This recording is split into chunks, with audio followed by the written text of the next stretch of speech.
सभी। जय श्री राम सभी दोस्तों, कैसे हैं? जुड़ते जाएं सभी लोग और सुनते जाएं ज़रा। आजकल ये झूठ फैलाया जा रहा है कि ट्रेनें रास्ता भटक जा रही हैं। सूरत से चली ट्रेन 9 दिन में सीवान पहुंची। भाई, अखबार, न्यूज़ चैनल, ये तो सब फेक न्यूज़ के अड्डे थे ही। ये सोशल मीडिया इनका भी बाप बन गया है फेक न्यूज़ फैलाने में। बिना सर पैर की कोरी बकवास।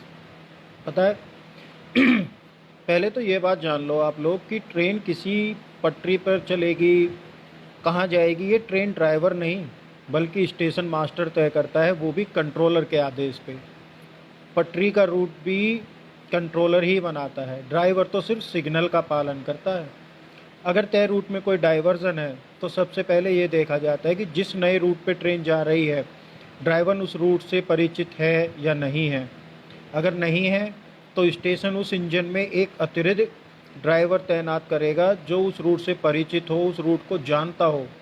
उस रूट पे कहाँ पुल है, कहाँ पुलिया है, कहाँ किस स्पीड से चलना है, कहाँ कर्व है, कहाँ पुलिया कमज़ोर है, कहाँ इस स्पीड को 20 किलोमीटर प्रति घंटे का रखना है, कहाँ 80, कहाँ 120 प्रति घंटे का रखना है। रेल ड्राइवर को कभी भी किसी नए या अपरिचित रूट पे गाड़ी नहीं दी जाती है।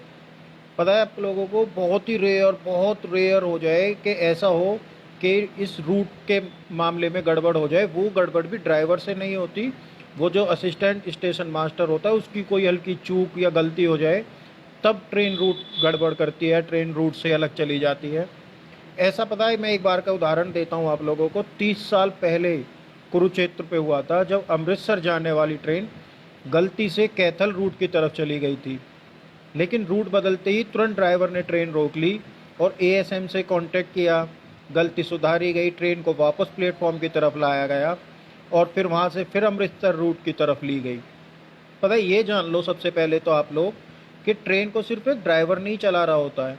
एक बहुत बड़ा सिस्टम, बहुत बड़ा तंत्र होता है जो इस ट्रेन को चला रहा होता है, जिसमें कि driver, assistant driver, ASM, pointman, controller, ये सभी शामिल होते हैं।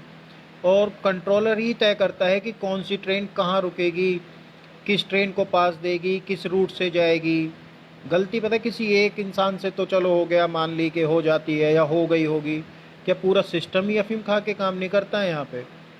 अगर कोई ट्रेन तय रूट से अलग किसी नए रूट से गई है तो उसका कोई एक सॉलिड रीज़न होता है।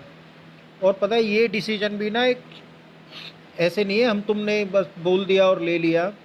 ये भी बहुत सोच समझ कर और आपसी विचार विमर्श के बाद ये डिसीजन लिया जाता है कि रूट चेंज करना है, नहीं करना है, क्यों करना है। जब तक बात ट्रेन लेट होने की है तो उसमें पता है ट्रेन, आप तो पता ही है, अधिकतम बंद ही हैं। जैसे कि अब आपको अहमदाबाद से जम्मू जाना है तो उस रूट पे कोई कंजक्शन नहीं है। और ट्रेन बहुत स्पीडली आप मतलब यहाँ से और उस रूट पे जा सकते हैं। लेकिन अगर यूपी बिहार की तरफ ट्रेन चल रही हैं, जिस रूट पे पहले 10 ट्रेन थी आज उस पे 50 चल रही हैं, वो भी ये जो लॉकडाउन श्रमिक वगैरह जो इधर उधर पहुँचाने उस वजह से, जैसे सभी बनारस, पटना, दरभंगा, सहरसा इस रूट पे चल रहे हैं सभी अधिकतर लोग, तो ट्रेन भी अधिकतर इसी रूट पे हैं। जैसे कि अगर आपको अमृतसर से, मतलब मैं एक उदाहरण देता हूँ कि अमृतसर से मुरादाबाद जाना है तो नहीं, आप मतलब एक रूट तय कर रहे हैं अमृतसर से आप मुरादाबाद, तो ट्रेन एकदम बहुत स्पीड से जाएगी, काफ़ी स्पीड से चलती हुई चली जाएगी क्योंकि वहाँ तक इतना कोई भी कंजेक्शन नहीं है। लेकिन मुरादाबाद से आगे एकदम निकलोगे वहाँ पे एकदम स्पीड आना बंद हो जाएगा क्योंकि पूरा ट्रैफिक ही वहाँ पे कन्वर्ज है। लखनऊ पहुँचते पहुँचते तो आपकी स्पीड बिल्कुल ही ख़राब हो जाएगी क्योंकि जितना आप आगे बढ़ रहे हैं इस रूट पे उतना ही कन्वर्स बढ़ता जा रहा है। एमपी महाराष्ट्र से आने वाला पूरा ट्रैफिक भी यहीं पे जुड़ रहा है। इसी में फिर कंट्रोलर वैकल्पिक रूट खोजेगा जिसमें उसके ऑफिस में लगा कंप्यूटर उसकी मदद करेगा।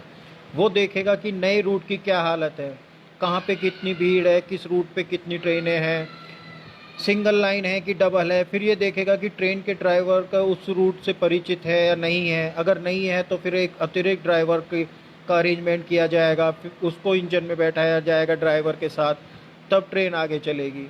ये जान लीजिए कि रेलवे में किसी ट्रेन को 1 मिनट के लिए भी डिटेन करना कोई हंसी मजाक का खेल नहीं है, आसान नहीं है। रेलवे ने अपने पूर्व निर्धारित एसपीओ हैं जिन पे चलती है और वो एसओपी जो है कोई 2 दिन नहीं बल्कि सैकड़ों सालों के अनुभवों के नतीजे होते हैं। ट्रेन अगर लेट होती है ना तो उसका कोई जस्टिफाइड रीज़न होता है।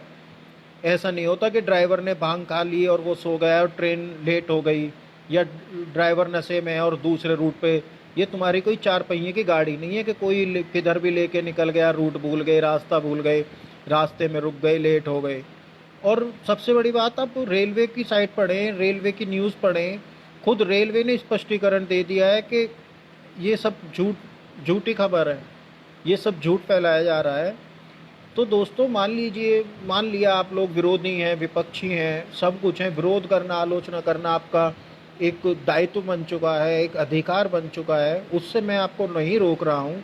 लेकिन सीमा होती है हर चीज़ की कि आप ऐसे झूठ बोल बोल के, झूठी बातों से विरोध करेंगे, आलोचना करेंगे, वो गलत है।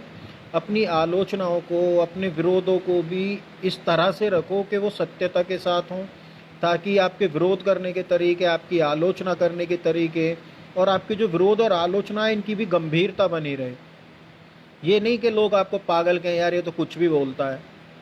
और मैं सभी से फिर से हाथ जोड़ के विनती करता हूँ कि रेलवे ने जो अपना स्पष्टीकरण दिया है उसको एक बार पढ़ लें, जान लें और खुद सोचे समझे, उसके बाद ही ये कॉपी पेस्ट फॉरवर्डिंग पे ध्यान दें।